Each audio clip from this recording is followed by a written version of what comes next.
Hello students. आज हम BSc first year chemistry second paper यानी कि ऑर्गेनिक केमिस्ट्री का जो रिएक्शन मैकेनिज्म और जनरल ऑर्गेनिक रिएक्शन है उसके बारे में हम डिस्कस कर रहे थे। और लास्ट पार्ट में हमने टाइप ऑफ ऑर्गेनिक रिएक्शंस में सब्स्टिट्यूशन रिएक्शंस क्या होती हैं उसके बारे में डिस्कस किया था। और उसमें हमने स्टार्ट किया था न्यूक्लियोफिलिक सब्स्टिट्यूशन रिएक्शन या नाभिक स्नेही प्रतिस्थापन अभिक्रिया से। और उसमें SN2 यानी कि by molecular nucleophilic substitution reaction या द्विअणुक नाभिक स्नेही प्रतिस्थापन अभिक्रिया के बारे में डिस्कस किया था। आज हम डिस्कस करेंगे SN1 रिएक्शन यानी कि यूनिमॉलिक्यूलर न्यूक्लियोफिलिक सब्स्टिट्यूशन या एकल अणुक नाभिक स्नेही प्रतिस्थापन। यहाँ S जो है S stand for substitution, N for nucleophilic, 1 for unimolecular यानी कि एकल अणुक नाभिक स्नेही प्रतिस्थापन। यानी कि इस प्रकार की नाभिक स्नेही प्रतिस्थापन अभिक्रिया की जो आणविकता है वो एक होती है, यानी कि गति निर्धारक पद में केवल एक क्रियाकारक अणु भाग लेता है। अब इसमें हम उदाहरण लेते हैं सॉल्वोलाइसिस ऑफ टर्शियरी ब्यूटाइल ब्रोमाइड। तृतीयक ब्यूटिल ब्रोमाइड का सॉल्वोलाइसिस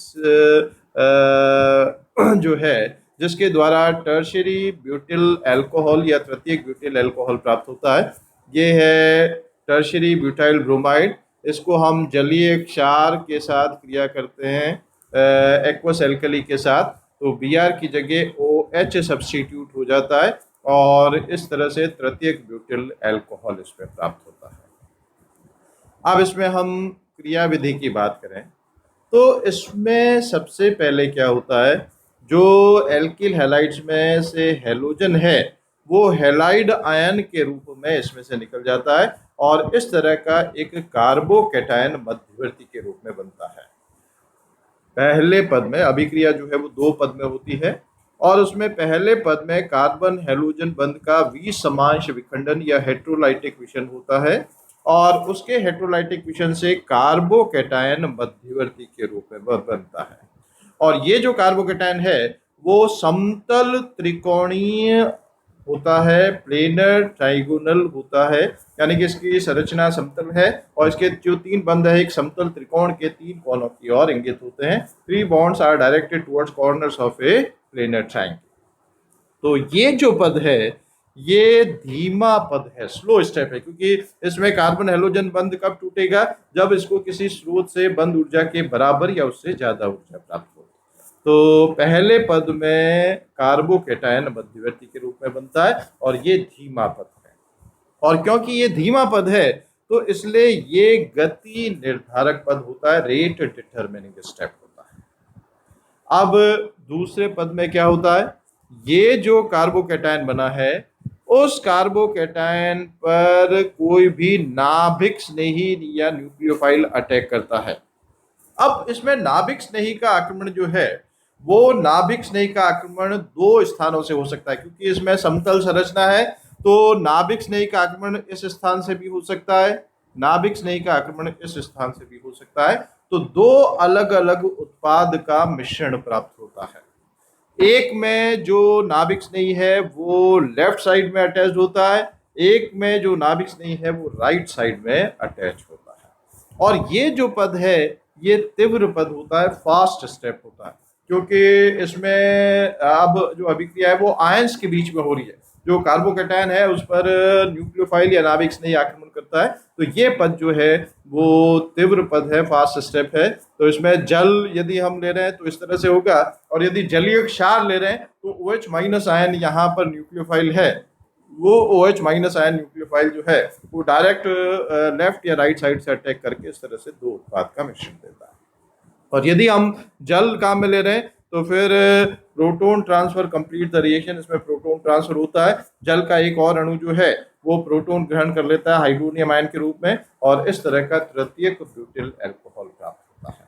तो मुख्य रूप से अभिक्रिया दो पदों में होती है।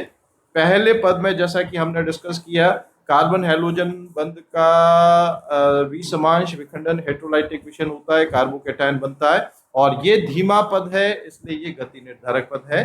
और इसमें गति निर्धारक पद में केवल एक क्रियाकारक का अणु यानी कि एल्किल हैलाइड ही भाग ले रहा है, इसलिए ये एकल अणुक नाभिक स्नेही प्रतिस्थापन है। यानी कि इसमें अभिक्रिया की दर जो है वो केवल इस नाभिक स्नेही की सांद्रता पर निर्भर करती है। आक्रमणकारी नाभिक स्नेही इसमें कहीं पर भी नहीं आ रहा है, तो इसलिए इसमें अभिक्रिया की दर आक्रमणकारी नाभिक स्नेही की सांद्रता पर निर्भर नहीं करती है। चाहे हम आक्रमणकारी नाभिक स्नेही की सांद्रता आधी कर दें, दुगनी कर दें, 4 गुनी कर दें, अभिक्रिया की दर अप्रभावित रहती है। तो इसमें रेट ऑफ रिएक्शन केवल एल्किल हैलाइड की सांद्रता पर ही निर्भर करती है, आक्रमणकारी नाभिक स्नेही की सांद्रता पर निर्भर नहीं। तो मुख्य बातें क्या क्या है इसमें? सबसे पहला तो अभिक्रिया 2 पद में होती है। दूसरा, इसमें कार्बोकैटायन मध्यवर्ती के रूप में बनता है। तीसरा, इसमें क्योंकि कार्बोकैटायन मध्यवर्ती प्लेनर शेप का है, समतल संरचना का है, तो आक्रमणकारी नाभिक स्नेही किन्हीं भी 2 विपरीत स्थितियों से आक्रमण करके और 2 अलग अलग उत्पाद का मिश्रण दे सकता है। अब इसमें हम काइनेटिक्स की बात करें, रासायनिक बल गति की बात करें, तो ये फर्स्ट ऑर्डर रिएक्शन है, प्रथम कोटि अभिक्रिया है। रेट डिटरमिनिंग स्टेप जो है that is formation of carbocation, अभी हमने डिस्कस किया था। गति निर्धारक पद जो है उसमें जो है कार्बोकैटायन जो बनता है वो गति निर्धारक पद है, और उस गति निर्धारक पद में केवल एल्किल हैलाइड आ रहा है, तो रेट जो है that is proportional to the concentration of alkyl halide. It depends only upon the concentration of substrate, केवल सबस्ट्रेट की सांद्रता पर ही अभिक्रिया की दर निर्भर करती है, आक्रमणकारी नाभिक स्नेही की सांद्रता पर निर्भर नहीं। तो ये है SN1 और SN2 अभिक्रिया के बारे में। यहाँ पर ये एनर्जी प्रोफाइल डायग्राम दे रखा है। SN1 रिएक्शन 2 पदों में होती है। इसमें पहले ये कार्बोकैटायन मध्यवर्ती के रूप में बन रहा है, ये एल्किल हैलाइड है, एल्किल हैलाइड क्रिया करके ये कार्बोकैटायन मध्यवर्ती देता है, और कार्बोकैटायन मध्यवर्ती फिर क्रिया करके उत्पाद में परिवर्तित हो रहा है। तो 2 पदों में हो रही है अभिक्रिया, इसलिए इसमें 2 ट्रांजिशन स्टेट, ये ट्रांजिशन स्टेट 1 और ये ट्रांजिशन स्टेट 2, 2 संक्रमण अवस्थाएं इसमें प्राप्त होती है, और यहाँ पर एक मध्यवर्ती बन रहा है, 2 पदों में अभिक्रिया हो रही है। और जब SN2 अभिक्रिया की बात करें तो इसमें एक ही पद में अभिक्रिया हो रही है, तो केवल एक ही संक्रमण अवस्था इसमें बनती है, ये ट्रांजिशन स्टेट है जो इसमें बन रही है, और यहाँ पर ये एल्किल हैलाइड क्रियाकारक है, इस संक्रमण अवस्था के द्वारा ये उत्पाद में परिवर्तित हो रहा है। तो ये एनर्जी प्रोफाइल डायग्राम है, ऊर्जा आलेख है SN1 और SN2 अभिक्रिया। अब हम स्टीरियो केमिस्ट्री की बात करें, त्रिविम रसायन की बात करें, तो जैसा कि हमने SN2 रिएक्शन में कल लास्ट लेक्चर में डिस्कस किया था, SN2 रिएक्शन में जो आक्रमणकारी नाभिक स्नेही है वो हैलोजन की विपरीत दिशा से जुड़ता है। तो यदि डी कन्फिग्रेशन है तो उत्पाद जो बनेगा वो एल कन्फिग्रेशन का होगा। एल्किल हैलाइड एल कन्फिग्रेशन है तो उत्पाद जो बनेगा वो डी कन्फिग्रेशन का होगा। यानी कि यहाँ पर SN2 अभिक्रिया में विन्यास का प्रतिपन होता है, इन्वर्जन ऑफ कन्फिग्रेशन होता है, जिसको कल हमने डिस्कस किया था वॉल्डन इन्वर्जन के नाम से भी हम जानते हैं। परंतु यदि हम SN1 अभिक्रिया की बात करें तो SN1 अभिक्रिया में जैसा कि अभी हमने शुरू में डिस्कस किया कि इसमें कार्बोकैटायन मध्यवर्ती के रूप में बनता है, वो समतल होता है, प्लेनर होता है। तो समतल होने के कारण आक्रमणकारी नाभिक स्नेही 2 विपरीत अवस्थाओं से आक्रमण कर सकता है। ये कार्बोकैटायन है, ये समतल है, यहाँ से भी आक्रमण कर सकता है, यहाँ से भी आक्रमण कर सकता है, दोनों ओर से आक्रमण करने की संभावना जो है वो बराबर बराबर होती है। तो यदि हम ऑप्टिकली एक्टिव एल्काइल हैलाइड ले रहे हैं, तो ऑप्टिकली एक्टिव या प्रकाशिक रूप से सक्रिय एल्किल हैलाइड है तो उसमें रेसिमिक मिश्रण प्राप्त होता है, यानी कि 50% डी और 50% एल रूप का मिश्रण जो है वो प्राप्त होता है। क्यों? क्योंकि इसमें सपोज यहाँ से आक्रमण हो रहा है तो डी रूप बन रहा है, यहाँ से आक्रमण हो रहा है तो एल रूप बन रहा है, और दोनों संभावनाएं बराबर बराबर है, तो 50-50% मिश्रण डी रूप और एल रूप का बनेगा। तो इसलिए इस SN1 अभिक्रिया में रेसिमीकरण होता है, रेसिमाइजेशन होता है, यानी कि डी रूप और एल रूप के बराबर बराबर मात्रा जो है वो प्राप्त होती है।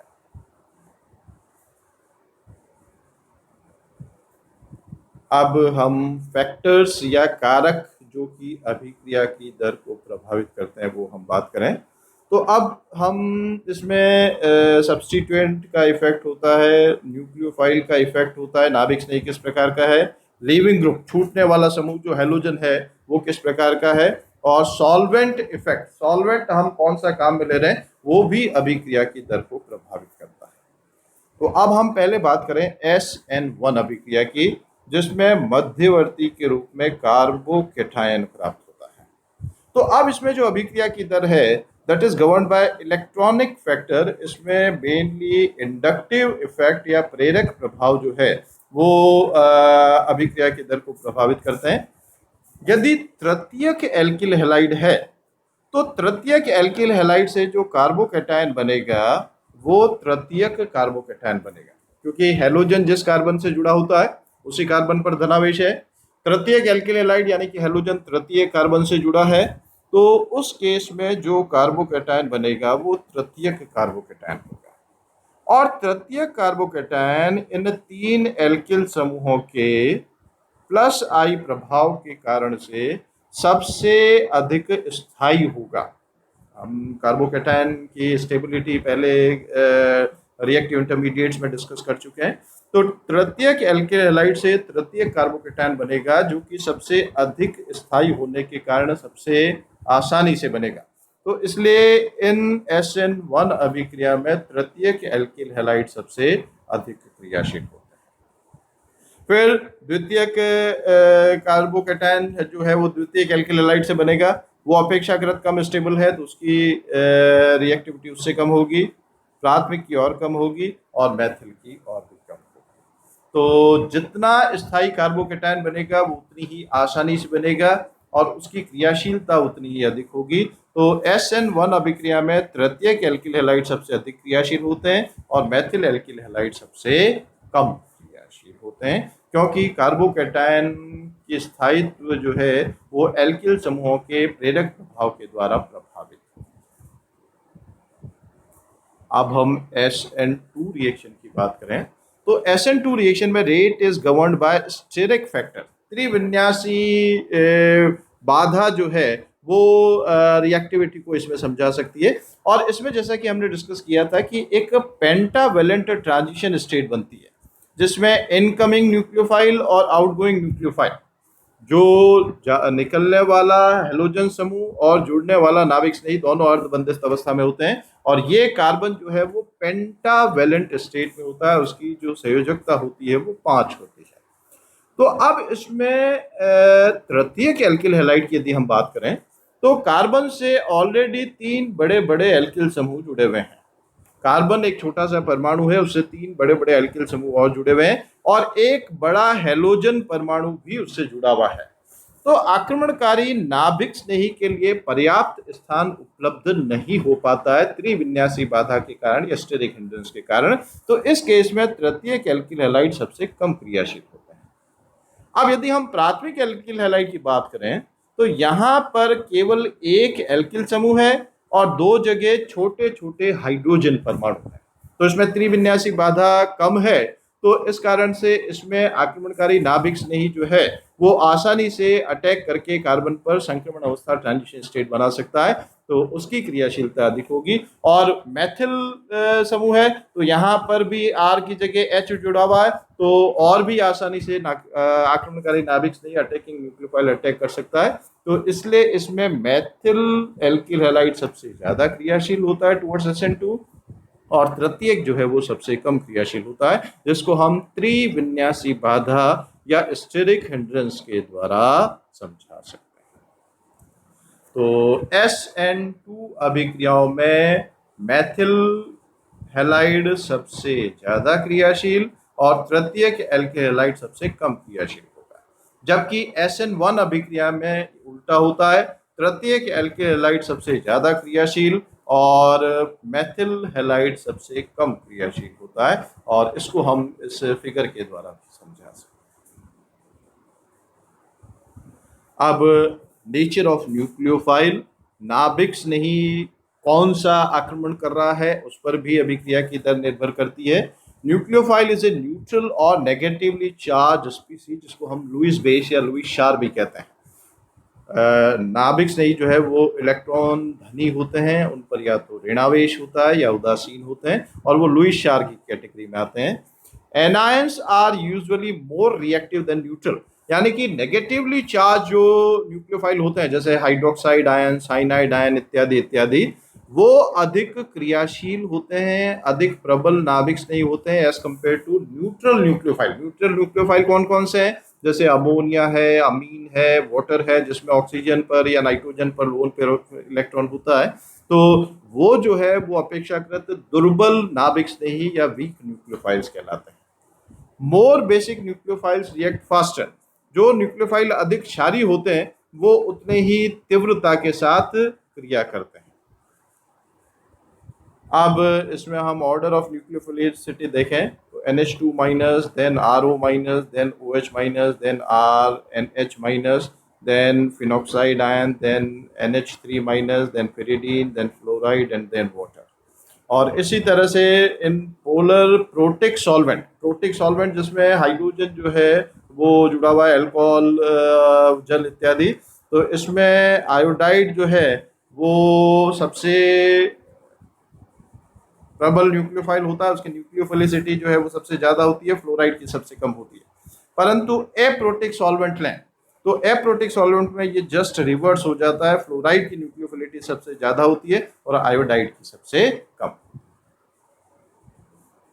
अब लीविंग ग्रुप या छूटने वाला समूह कौन सा है उस पर भी क्रियाशीलता निर्भर करती है। Normally weak bases are better leaving group, जितना दुर्बल क्षार होता है उतना ही श्रेष्ठ छूटने वाला समूह होता है। तो इसमें आयोडाइड जो है वो बेस्ट लिविंग ग्रुप, फिर ब्रोमाइड, फिर क्लोराइड और फिर फ्लोराइड, और उसके बाद एल्कोक्साइड, NH2 माइनस, हाइड्रोक्साइड इत्यादि इत्यादि है। तो ये रिलेटिव रिएक्टिविटी होती है। तो जितना दुर्बल क्षार होगा वो उतना ही श्रेष्ठ छूटने वाला समूह होगा। देन सॉल्वेंट इफेक्ट, किस तरह के सॉल्वेंट में हम क्रिया कर रहे हैं उस पर भी क्रियाशीलता निर्भर करेगी SN1 और SN2 अभिक्रिया की। अब प्रोटिक सॉल्वेंट क्या है? That can form hydrogen bond, जैसे OH NH बॉन्ड यदि किसी भी सॉल्वेंट में प्रेजेंट है तो ये प्रोटिक सॉल्वेंट होते हैं। और ये प्रोटिक सॉल्वेंट जो है दे फेवर्स SN1 रिएक्शन। क्यों SN1 रिएक्शन? SN1 रिएक्शन में क्या होता है? They form carbocation as intermediate स्पीसी।